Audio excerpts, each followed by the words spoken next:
Breaking news! We're counting down the hours until we see the Denver Broncos take the field this Sunday, and I'm really looking forward to this game. If you think we're going to win, hit the like button. If possible, write something like this: Go Broncos! Let's beat the Colts, and we'll make the playoffs. Both the Broncos and Colts are coming off their bye weeks, an unusual scenario that adds another layer of intrigue to this critical matchup. For the Colts, the stakes couldn't be higher. Star defensive tackle DeForest Buckner has described the game as essentially a playoff contest, making it clear that the Indianapolis Colts view this as a win-or-go-home moment. Meanwhile, Denver is also navigating a razor-thin margin of error, looking to secure its playoff spot with a strong finish. For the Colts, their recent momentum has been fueled by the emergence of quarterback Anthony Richardson, who has been thrust into the spotlight after a tumultuous start to his NFL career. While Richardson's current completion rate is hovering just above 50%, there's more to the story than meets the eye. Since returning from the bench early in the season, Richardson has shown flashes of brilliance, orchestrating fourth-quarter comebacks and making strides in his accuracy. In fact, Colts fans have taken notice of his potential to become the franchise quarterback they've been longing for. Even at his young age and limited experience, Richardson's maturity and leadership qualities have stood out, earning him comparisons to NFL stars like Josh Allen in their early careers. However, Indianapolis has not been without its challenges. Drops from key receivers, injuries across the offensive line, and inconsistent defensive performances have all contributed to an up-and-down season. The absence of standout right tackle Braden Smith has been particularly significant, compounded by the uncertainty surrounding his return. On a brighter note, wide receiver Josh Downs is set to play after recovering from a shoulder injury, providing Richardson with a reliable target in the passing game. The Colts' offensive line will also see reinforcements this week, a crucial boost as they prepare to face Denver's fierce defensive front. Speaking of Denver's defense, the Broncos will enter Sunday's game without cornerback Riley Moss, who has been a revelation this season. Moss's absence leaves a potential vulnerability in the secondary, but the team still boasts the league's best cornerback in Pat Certain too. Certain's ability to shut down opposing top receivers has been a game-changer,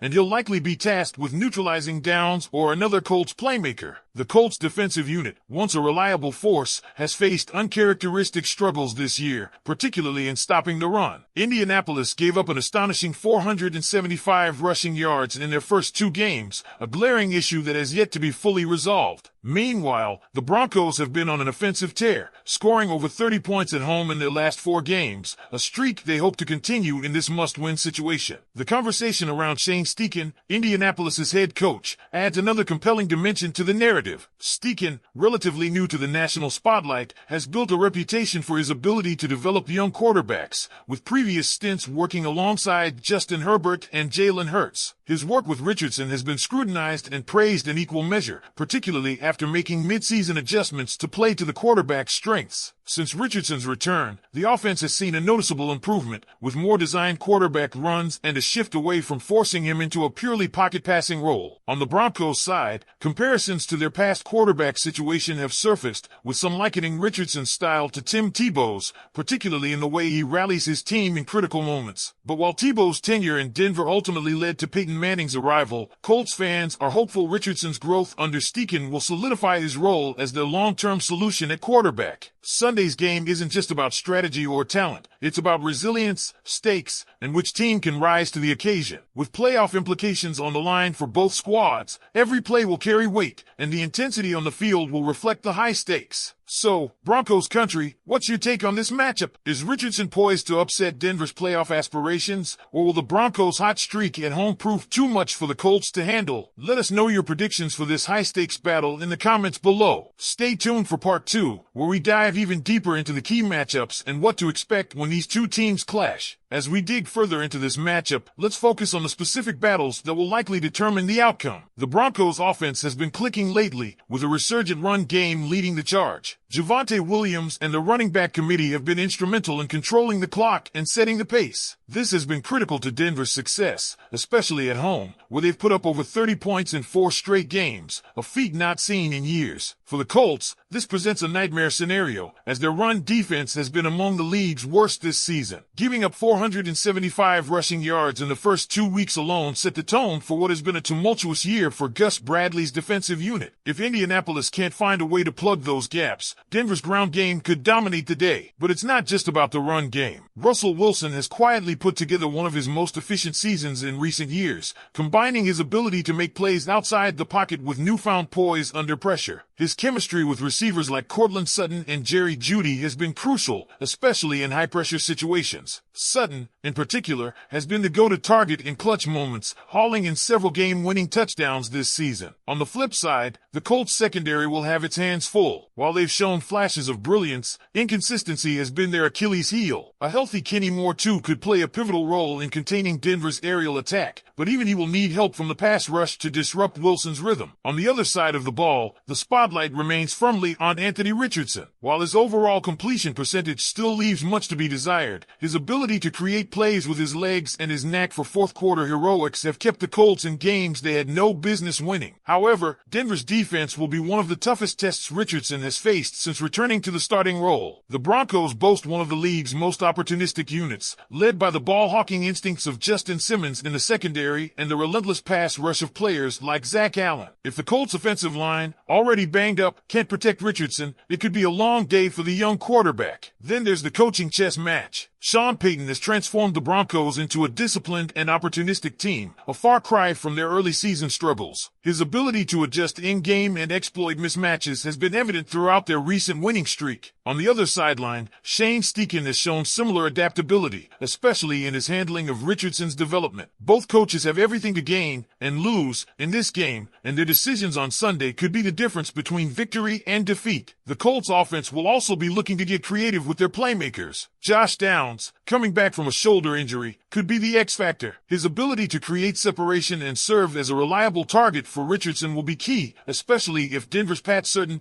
locks down the Colts' primary receiving options. Downs' return provides a much-needed boost to an offense that has struggled with drop passes all year. Meanwhile, Quentin Nelson and the rest of the Colts offensive line will need to dig deep to open up lanes for running back Zach Moss, who has shown flashes of brilliance but will need to step up in a high-stakes environment. One wild card for both teams is the mental edge. For Indianapolis, the energy and belief surrounding Anthony Richardson have galvanized a fan base that has endured years of quarterback instability. His leadership, even at such a young age, has been compared to some of the league's most respected veterans. For Denver, the emotional high of their recent winning streak and the confidence instilled by Sean Payton have the team believing they can not only make the playoffs but make noise once they get there. Ultimately, this game could come down to execution in the critical moments. Both teams have shown resilience in close games, but Denver's ability to protect the football and capitalize on their scoring opportunities gives them a slight edge. On the flip side, if Richardson can continue to build on his recent improvements and deliver under pressure, the Colts could pull off a season-defining upset. So, what do you think, Broncos fans? Will Wilson and the offense keep the momentum rolling, or will Richardson and the Colts shock the mile-high faithful? Will Denver's defense prove too much for a banged-up Colts offense, or will Steichen's game plan find the cracks in Denver's armor? Let us know your thoughts in the comments below. Be sure to subscribe for more Broncos coverage, and let's ride this season's drama all the way to the playoffs.